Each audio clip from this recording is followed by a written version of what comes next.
Hello student, स्वागत है आप सभी का एक नए वीडियो में। और देखिए, ये वीडियो आप सभी बच्चों के लिए काफ़ी ज़्यादा इंपॉर्टेंट है। अगर आपने भी यूपी स्कॉलरशिप 2022-23 के लिए अप्लाई किया है तो काफ़ी ज़्यादा इंपॉर्टेंट क्यों है, कुछ ऑफिशियल अपडेट्स आए हैं, उसके बावजूद आपके स्टेटस को लेकर के और करेक्शन को लेकर के बहुत सारे बच्चों को कुछ डाटा गलत है तो करेक्शन वगैरह करानी है। बहुत सारे बच्चों के स्टेटस वगैरह में गलत तरीके की चीज़ें शो हो रही है। सभी चीज़ों के बारे में बात करेंगे। वीडियो थोड़ा सा लंबा हो सकता है लेकिन ध्यान जरूर देंगे, क्योंकि मैंने आपको पहले ही बताया कि ये आपकी स्कॉलरशिप की राशि का मामला है, आपके पैसे का मामला है। और अदरवाइज अगर किसी और चीज़ का मामला होता, कोई और चीज़ होती, तो चलिए आप वीडियो को स्किप करके थोड़ी थोड़ी जानकारी प्राप्त कर लेते हैं, वो सारी चीज़ें मिल जाती हैं। क्योंकि ये आपके पैसे का मामला है तो थोड़ा सा वीडियो को ध्यान से देखेंगे और सारी चीज़ों को देखेंगे। इससे पहले मैं आप सभी बच्चों से एक छोटी सी रिक्वेस्ट करूंगा कि वीडियो के डिस्क्रिप्शन बॉक्स में जाइए, पहले इस वीडियो को देख लीजिएगा। एक नए चैनल का लिंक दिख रहा होगा, स्टोरी से रिलेटेड चैनल है, उस चैनल को भी आप सब्सक्राइब जरूर करेंगे। अपना ही चैनल है, उस पर भी आप अपना प्यार जरूर देंगे, ठीक है। तो आप वीडियो को पहले देख लीजिए सारी चीज़ों को, उसके बाद से वो जा करके अगर आप इच्छुक होंगे तो, नहीं इच्छुक होंगे तो कोई बात नहीं है, लेकिन एक बार जा करके उसको चेकआउट जरूर करेंगे। यहाँ आप देखिए, जो यूपी स्कॉलरशिप के ऑफिशियल पोर्टल पे देखने को मिल रहा है, और आपको मालूम है कि जो स्कॉलरशिप की डेट है फिर से बढ़ा करके, यानी कि 10 दिसंबर तक जो डेट थी, तो फिर से 12 दिसंबर 2022 से लेकर के 26 दिसंबर 2022 तक आप सभी बच्चों का फिर से आप रजिस्ट्रेशन वगैरह कर सकते हैं। अदरवाइज अगर आपने अभी तक रजिस्ट्रेशन नहीं किया था, डेट खत्म हो गई थी, तो रजिस्ट्रेशन वगैरह वो भी सारी चीज़ें मैं दिखाऊंगा। उसका करेक्शन डेट कब से कब तक है, कब आपकी स्कॉलरशिप की राशि आएगी, और करेक्शन आपको मालूम है कि बहुत सारे बच्चे जो पीछे 7 नवंबर तक रजिस्ट्रेशन वगैरह कर चुके थे, उनका भी करेक्शन वगैरह, जाहिर सी बात है कि उनके में डाटा में कुछ गलत है तो उनका भी करेक्शन वगैरह कराना ही होगा।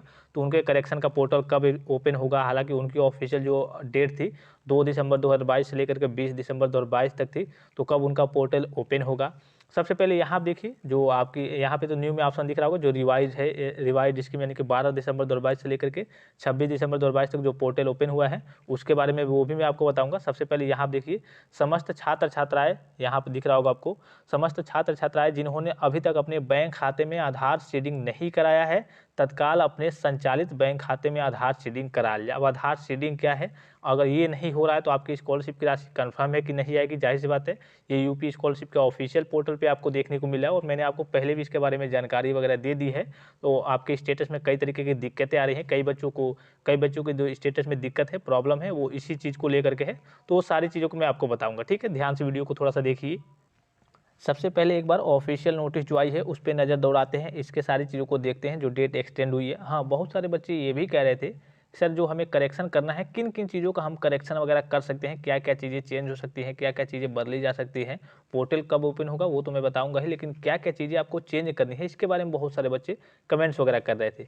तो इसके बारे में आपको विशेष एक पर्टिकुलर विशेष वीडियो बना के बता दूंगा कि हाँ, आप क्या क्या चीज़ों का करेक्शन कर सकते हैं, क्या क्या जो सबसे ज़्यादा दिक्कत क्या चीज़ें करती हैं। जैसे कि आपने देखा होगा, बहुत सारे बच्चे ये कहते हैं कि सर मेरा आ जाता एक्सपायर हो गया है, वो चल पाएगा या फिर नहीं, नया उसका करेक्शन कराना पड़ेगा या फिर नहीं। या फिर बहुत सारे बच्चे ऐसे कहते हैं कि सर मेरा फाइनल रिजल्ट डिक्लेयर नहीं हुआ था, मैंने स्क्रूटनी और रीचेक का फॉर्म वगैरह भरा था, तो इस बीच क्या समस्याएं आएंगी, मुझे भी करेक्शन वगैरह कराना पड़ेगा।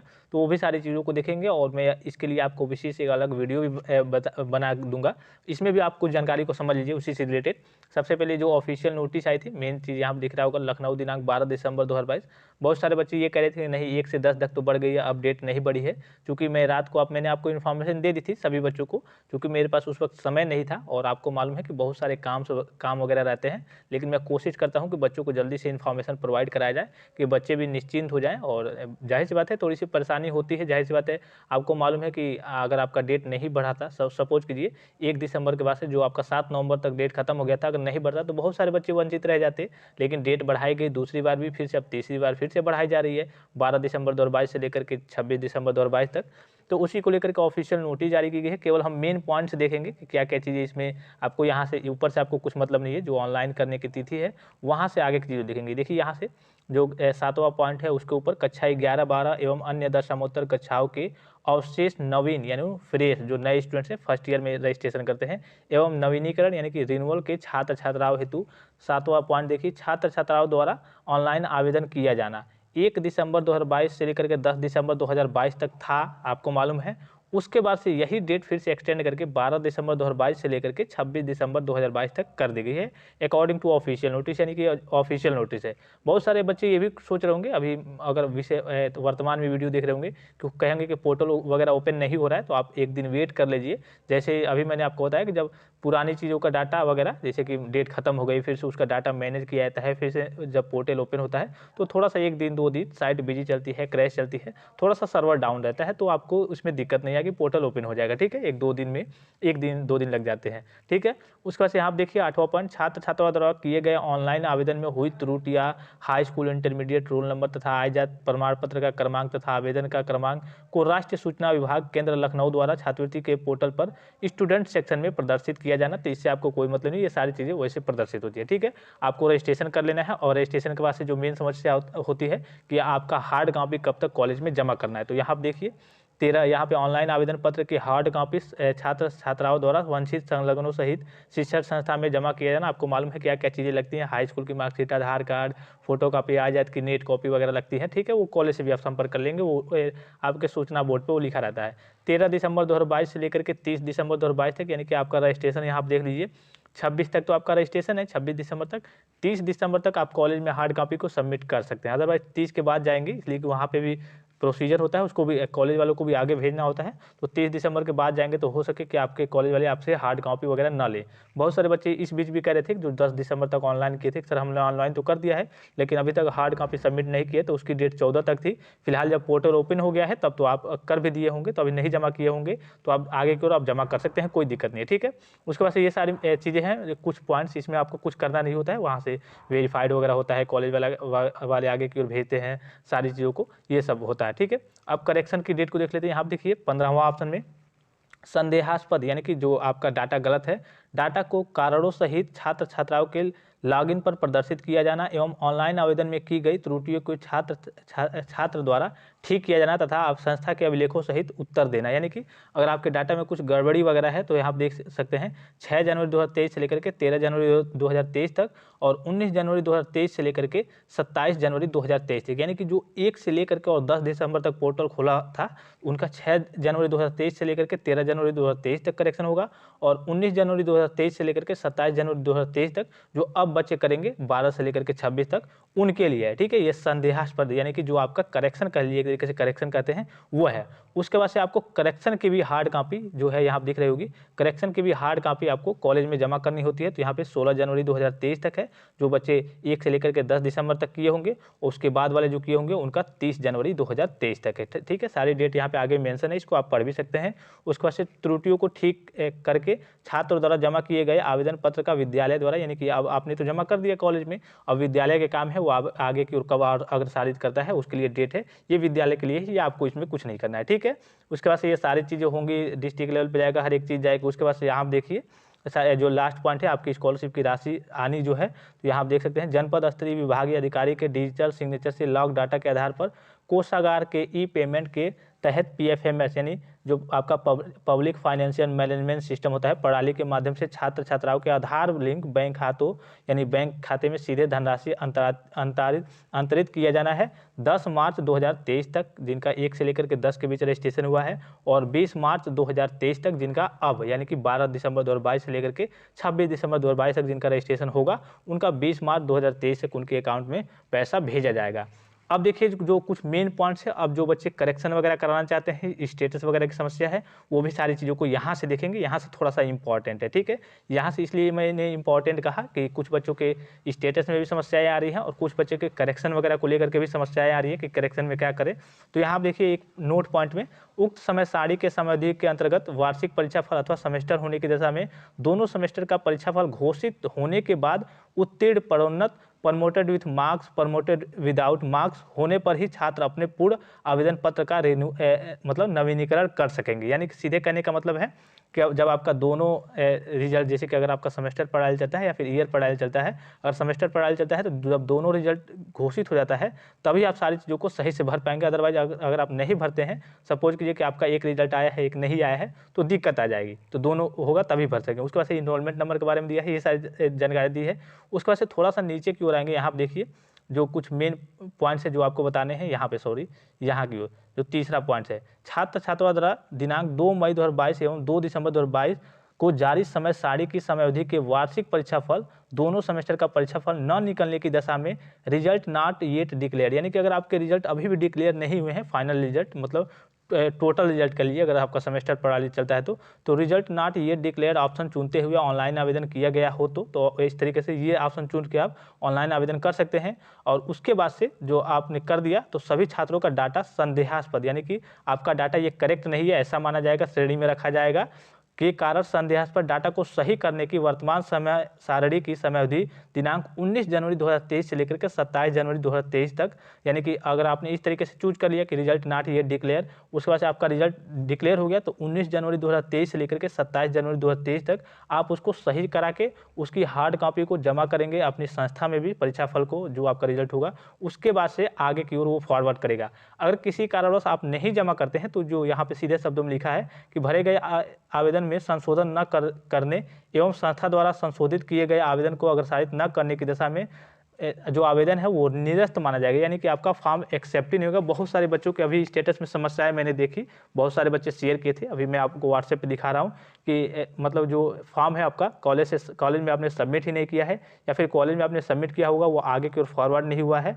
तो इस तरीके के बहुत सारे बच्चों के अंदर स्टेटस में समस्याएं आ रही थी। तो उनका जब करेक्शन होगा जाहिर सी बात है उनका जो रिजल्ट होगा, रिजल्ट नॉट येट डिक्लेयर्ड का ऑप्शन चूज किया होगा और उनका अभी रिजल्ट आ भी गया होगा, तो जब अब करेक्शन की डेट आती है तो इस बार जो पहले वाले बच्चे होंगे उनको जा करके कॉलेज में उनको हार्ड कॉपी वगैरह भी जमा करनी होगी, सारी चीज़ों को मैनेज कराना होगा, फिर वो जब भेजेगा तब उनका स्टेटस सही होगा। थोड़ी सी अब चर्चा कर लेते हैं करेक्शन स्टेटस को लेकर के, बहुत सारे बच्चों के डाउट्स है इसको लेकर के। देखिए अभी हाल ही में बहुत सारे स्टूडेंट्स हैं व्हाट्सएप पे सारी चीज़ों को शेयर करते रहते हैं कि इनका कंप्लीट हो गया है, इंस्टीट्यूट से भी वेरीफाइड हो गया है, लेकिन करेंट स्टेटस में दिखा रहा है कि application form verified but institution मतलब इंस्टीट्यूट से तो वेरीफाई हो गया आपके संस्था से बट नॉट फॉरवर्डेड, यानी कि आपके संस्था ने आगे की ओर फॉरवर्ड नहीं किया है। तो ये सारी दिक्कतें हैं, अगर आपके भी फॉर्म में आ रही हैं तो आप कॉलेज में जाकर के एक बार संपर्क करें। हो सकता है आपने लेट से फॉर्म भरा हो तो अभी तक वो आपके कॉलेज में ही हो, अब आगे की ओर फॉरवर्ड कर दिया जाए, लेकिन अभी तक आपका फॉर्म जो है जो स्टेटस दिखा रहा है उसके हिसाब से अभी तक आपका फॉर्म है वो कॉलेज से फॉरवर्ड नहीं हुआ है। अब जैसे ही हो जाएगा फिर से स्टेटस आपका सही हो जाएगा। इसके लिए आपको कॉलेज में तत्काल बात जरूर करनी है, इसलिए कि अगर आप कॉलेज वगैरह में बात नहीं करेंगे तो दिक्कत आ जाएगी। इसी तरीके से बहुत सारे बच्चों के स्टेटस में समस्याएं आ रही हैं, उसी को देखते हैं, थोड़ी सी एक दो और स्टेटस को हम देखते हैं। अच्छा, इस तरीके की समस्याएं बहुत ज़्यादा बच्चों के स्टूडेंट, मैंने आपको बताया भी था स्टेटस में इस तरीके की समस्याएं बहुत ज़्यादा आ रही हैं। अगर आपको लगता है कि लगता क्या है, जाहिर सी बात है आपने भरा होगा तो अपना डाटा सही भरा होगा। अगर आपका डाटा सही है तो आपको बिल्कुल भी घबराने की ज़रूरत नहीं है। यहाँ पे से रेस्पॉन्स पेंडिंग बाई PFMS दिखा रहा है तो इससे भी आपको कोई लेना देना नहीं है, और pending at district scholarship committee यानी कि अभी DWO लेवल पे पेंडिंग दिखा रहा है, इससे भी आपको कुछ लेना देना नहीं है। करेंट स्टेटस में अगर इस तरीके की समस्याएं आ रही हैं बस एक बार आप अपने कॉलेज में बात कर लीजिए, हो सके आपके कॉलेज वाले मतलब मांगेंगे नहीं, जहाँ तक मुझे लगता है, ठीक है, कहेंगे कि वो भी यही कहेंगे कि हाँ सही हो जाएगा। लेकिन अगर गलत दिखा रहा है तो आपसे केवल आपके रिजल्ट वगैरह की और हाई स्कूल के जो प्रीवियस ईयर रिजल्ट होगा या फिर हाई स्कूल का रिजल्ट होगा वो आपसे मांगेंगे, फिर से वो आगे की ओर फॉरवर्ड कर देंगे, तो एक बार और जाएगा वहाँ पे DWO लेवल पे, तो वो सारी चीज़ें वेरीफाइड हो जाएंगी। आपको ज़्यादा परेशानी में हैरानी में पड़ने की जरूरत नहीं है। अगर यहाँ पे जो आपका अकाउंट वेरिफिकेशन स्टेटस है, चौथा स्टेटस, उसमें UID इनवैलिड करके आ रहा है या फिर कोई और समस्या आ रही है, तब आपको तत्काल अपने बैंक में संपर्क करना है, बैंक का काम भी करा लेना है। अभी आपने शुरू में देखा जो यूपी स्कॉलरशिप का ऑफिशियल पोर्टल था वहाँ पे भी मेंशन था कि आप अपने जा करके बैंक में आधार सीडिंग की प्रक्रिया को पूर्ण करा लीजिए, नहीं तो आपकी स्कॉलरशिप की राशि फंस जाएगी, नहीं आएगी कर लीजिए। इसलिए कि आपका जो पैसा भेजा जाना है APBS PFMS इसी तरीके से, यानी कि आधार बेस्ड से कर लीजिए कि आधार के थ्रू आपके बैंक अकाउंट जितने भी हों, तो जो आपका सबसे पहले खुला होगा, आपने फॉर्म में कोई और भरा होगा उससे कोई मतलब नहीं है, हो सकता है कुछ बच्चों का उसमें भी आ जाए, लेकिन जो आपका पहले खुला होगा और NPCI से मैप्ड होगा, अप्रूव्ड होगा NPCI से, तो अभी उसी में आपकी स्कॉलरशिप की राशि भेजी जाएगी। तो आपके पास अगर 2-3 बैंक अकाउंट होंगे तो सभी को एक्टिव रखेंगे, कोई ब्लॉक ना हो, और आधार कार्ड से एक बार ट्रांजैक्शन जरूर कर लेंगे कि कोई दिक्कत ना आए। बहुत सारे बच्चों के रात में मैसेज आए थे और बहुत सारे बच्चे व्हाट्सएप पे मैसेज करते रहते हैं, सर कहते हैं कि सर प्लीज़ मेरा रिप्लाई दे दीजिए। देखिए ऐसे हज़ारों की संख्या में बच्चे हैं जो कहते हैं कि सर प्लीज़ मेरा रिप्लाई दे दीजिए, तो मैसेज मैं केवल देख लेता हूँ, और मैंने इसके बारे में ये नहीं कि वीडियो में जानकारी नहीं दी है, मैंने आपको जानकारी भी दी है, लेकिन फिर भी बच्चे कमेंट वहाँ पर मैसेज करने लगते हैं, सोचते हैं सर तो खाली होंगे, मेरा ही तो एक रिप्लाई करना है, मेरा तो दे ही देंगे। ऐसे हजारों बच्चे सोचते हैं। अब हजारों का जाहिर सी बात है, आप खुद सोच सकते हैं कि अगर मैं बैठ जाऊं रिप्लाई देने, अगर एक बच्चे का एक मिनट भी लग रहा है, तो 1000 बच्चे 1000 मिनट, और जितना भी मैसेज रिप्लाई दो वो मैसेज करते रहते हैं कि इसका कैसे सही होगा, फिर आगे की ओर करेंगे, तो बहुत ज़्यादा समय लगता है। तो मैं कोशिश करता हूँ कि रिप्लाई दूँ, लेकिन 3-4 घंटे ही ये सारी चीज़ें कर पाता कि हाँ 3-4 घंटे ही रिप्लाई दे पाता हूँ। उसमें बहुत सारे बच्चे छूट जाते हैं, बहुत सारे बच्चे क्या लगभग 70-80% बच्चे छूट जाते हैं। केवल मैं उनका मैसेज देख लेता हूँ, लेकिन उनको रिप्लाई नहीं कर पाता, क्योंकि वीडियो के माध्यम से मैं इन्फॉर्मेशन दे देता हूँ। अब आपके ऊपर डिपेंड करता है, आप वीडियो देखते हैं, इन्फॉर्मेशन को समझते हैं या फिर नहीं समझते हैं, ये आपके ऊपर डिपेंड करता है। और इसलिए कि आप व्हाट्सएप पे मैसेज तो करते हैं, तो वहाँ प्रॉब्लम मिल जाती है मुझे कि हाँ बच्चों के सामने ये प्रॉब्लम क्रिएट हो रही है, तो मैं उसका सोल्यूशन वीडियो के माध्यम से देता हूँ कि सभी बच्चों तक वो इन्फॉर्मेशन पहुँच जाए। अगर मैं रिप्लाई करके आपको सोल्यूशन बताते रहूँ तो कई साल लग रहा है, 99 साल 100 साल ऐसे ही मेरे बीत जाएंगे। तो आप ज़्यादा वहाँ पे धैर्य रखें। काफ़ी सारे बच्चे आपत्तिजनक चीज़ों का उपयोग करने लगते हैं, गाली वगैरह देने लगते हैं, तो उससे कोई मतलब नहीं होता है। कुछ बच्चों का व्यवहार और आचरण ही वैसा होता है, कोई बात नहीं। जाहिर सी बात है कि आपके अंदर टेंशन है, परेशानी है, तो आप इस तरीके की गाली गलौज पे उतर आते हैं, तो इससे कोई लेना देना नहीं है। जो अच्छे बच्चे होते हैं, जाहिर सी बात है, उनको मैं समझा देता हूँ कि हाँ आप वीडियो वगैरह देख लीजिए, इन्फॉर्मेशन दे दी गई है। तो आपकी स्टेटस में अगर अलग तरीके की समस्याएं आ रही हैं तो आप जाकर के व्हाट्सएप पे शेयर कर सकते हैं सारी चीज़ों को, लेकिन मैं कोशिश करूंगा कि रिप्लाई दूं, लेकिन मैं वहां पे रिप्लाई नहीं दे पाऊंगा बहुत सारे बच्चों का। कुछ ही बच्चों का जो अलग तरीके की कुछ समस्याएं होंगी, 1-2 कि उसके बारे में वीडियो बनाने की जरूरत नहीं है, मैं केवल उनका रिप्लाई देता हूं। तो इस तरीके की समस्याएं आ रही है, अभी मैंने आपको बताया, लेकिन फिर भी इसी के बारे में स्टूडेंट जाकर के कमेंट करेंगे, व्हाट्सएप पर शेयर करेंगे, सर मेरा क्या करना है। ऑलरेडी मैंने 3-4 वीडियो में इसके बारे में बता रखी है कि बस केवल आपको कॉलेज से जाकर के एक बार संपर्क करना है, आपके रिजल्ट वगैरह की, मार्कशीट वगैरह की फोटो कापी वगैरह वो मांगेंगे, आगे की ओर फॉरवर्ड कर देंगे। अगर नहीं भी करते हैं, इसलिए बहुत सारे कॉलेज में सुनते नहीं है, कहते हैं कि हो जाएगा ऐसे ही। तो आगे की जो भी अपडेट आएगी, जो भी न्यूज़ वगैरह आएगी, मैं आपको बताते रहूँगा क्या करना है। अभी जो चौथा और पांचवा ऑप्शन है उसको वेरीफाई होने दीजिए। आई होप कि वीडियो आपको काफ़ी ज़्यादा इंफॉर्मेटिव लगा होगा। फिलहाल इस वीडियो में इतना ही। हाँ, करेक्शन की डेट के बारे में थोड़ी सी चर्चा कर लेते हैं। बहुत सारे बच्चे जाहिर सी बात है उनको करेक्शन वगैरह कराना है, इसके बारे में सोच रहे थे, ये टॉपिक थोड़ा सा भूल गया मैं। तो करेक्शन की जो अभी ऑफिशियल डेट थी 2 दिसंबर 2022 से लेकर के 20 दिसंबर तक थी, लेकिन अभी जो आपका पोर्टल ओपन हो रहा है, तो जहाँ तक मुझे लगता है पोर्टल ओपन हो रहा है, तो करेक्शन की डेट भी थोड़ी सी आगे जा सकती है। हो सकता है पिछले बच्चों का जिन्होंने रजिस्ट्रेशन कर लिया है उनके करेक्शन का पोर्टल ओपन कराया जाए, तो जैसे ही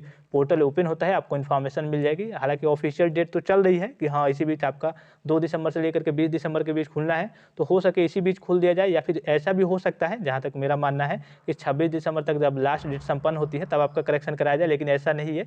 जो दोनों की डेट है स्कॉलरशिप की राशि आने की, वो पहले और बाद में है, तो पहले ही जो करेक्शन की डेट है 2 दिसंबर से लेकर के 20 दिसंबर तक, उसी के बीच, यानी कि अब आपका पोर्टल 1-2 दिन में कभी भी ओपन भी हो सकता है। इसलिए कि जो स्कॉलरशिप की, अभी मैंने बताया कि जो स्कॉलरशिप की राशि आने की डेट है वो दोनों की अलग अलग है। जाहिर सी बात है कि अलग है। इसका जो 7 दिसंबर के पहले वाले बच्चे हैं उनका 28 दिसंबर को आना है, उसके बाद से फरवरी के लास्ट में आना है, जो 1 से लेकर के 10 दिसंबर तक किए थे, मतलब उसके पहले। उसके बाद से एक करेक्शन वाले जो होंगे 7 नवंबर तक जिनका करेक्शन वगैरह होगा उनका फरवरी में आएगा। उसके बाद से 1 से लेकर के जो 10 दिसंबर तक किए थे उनका भी लगभग मार्च में शुरुआती में था 10 तक, उसके बाद से 20 तक था, 20 मार्च तक, जो अब रजिस्ट्रेशन वगैरह करेंगे। तो सबकी डेट अलग अलग है, तो करेक्शन की डेट भी अलग अलग होगी। तो पोर्टल जैसे ही ओपन होता है मैं इन्फॉर्मेशन दे दूंगा आपको। हैरानी में, परेशानी में पढ़ने की बिल्कुल भी ज़रूरत नहीं है, और जो भी डाउट्स हो आप कमेंट करके पूछिए, और वीडियो के डिस्क्रिप्शन बॉक्स में जाइए, नए चैनल का लिंक दिख रहा होगा, उस पर भी आप अपना प्यार जरूर दे दीजिए। आई होप कि वो वीडियो आपको काफ़ी ज़्यादा, वो चैनल आपको काफ़ी ज़्यादा इंफॉर्मेटिव और अच्छा लगेगा, एट्रैक्टिव है थोड़ा सा वर्तमान की चीज़ों को देखते हुए है। तो आई होप कि वीडियो इन्फॉर्मेटिव लगा होगा आपको। फिलहाल इस वीडियो में इतना ही, इजाज़त दीजिए, धन्यवाद, थैंक्स फॉर वॉचिंग। मिलते हैं नेक्स्ट वीडियो में।